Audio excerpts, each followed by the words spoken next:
Welcome back, folks. It was first announced in February, but now months later, Volleyball Day in Nebraska has come to life to showcase the volleyball talent from 4 local Nebraska colleges. Sports Force's Amber Salas brings us the action from Game 1. The iconic college football stadium will now always be remembered for the iconic Volleyball Day in Nebraska, where faithful fans showed that college volleyball has the power to make history. An unforgettable day for Wayne State College as they took to the big stage. It was an exhibition game against 2 powerhouse Division II schools to kick off the day as number 4 Wayne State College faced number 16 Nebraska Kearney. UNK would start out on fire in set 1. Off the serve, the Lopers set up Asha Rieger, who rises up for a massive kill, and UNK has the 8-3 lead. But the Cats fire back in this one.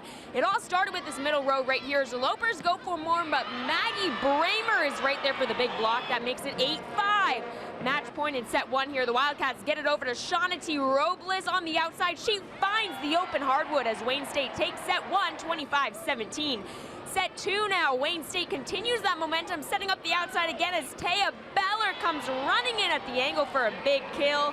Set 3 only went to 15 points, but it's the former Cedar Catholic star, Lainey Cottle, shutting this thing down with a big kill. And Wayne State gets the sweep at Volleyball Day in Nebraska, 3-9.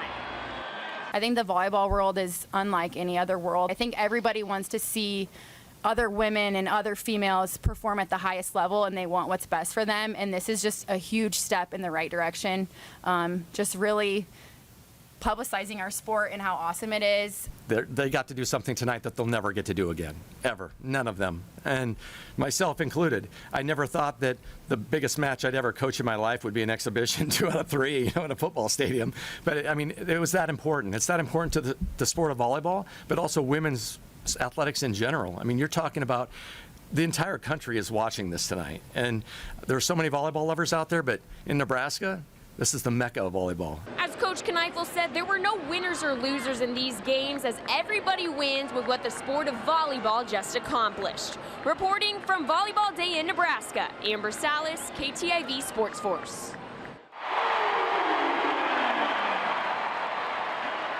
Now, folks, that is what it looks like to be welcomed to the floor in front of a world record for women's sporting events. 92,003 fans. The main event, Nebraska taking on Omaha. We'll pick up set 1 here. Huskers get over to the outside where Harper Murray faces them out for the light tap in the 2-0 lead. Omaha, they'd get some good looks, though. Off the serve, they set up Amanda Hart. Hart slams one down that bounces off the Huskers' hands, but it would be all Nebraska in this one. Later on, it's Lindsey Krause who gets the tap to go up, then right back down for the point. Huskers just feeding off the crowd. This one was just cruel. Andy Jackson slams down the kill. Mavericks don't even know what just hit them there. Nebraska dominates to get the sweep, 3-0 on a night where Nebraska became the largest attended women's sporting event in the world.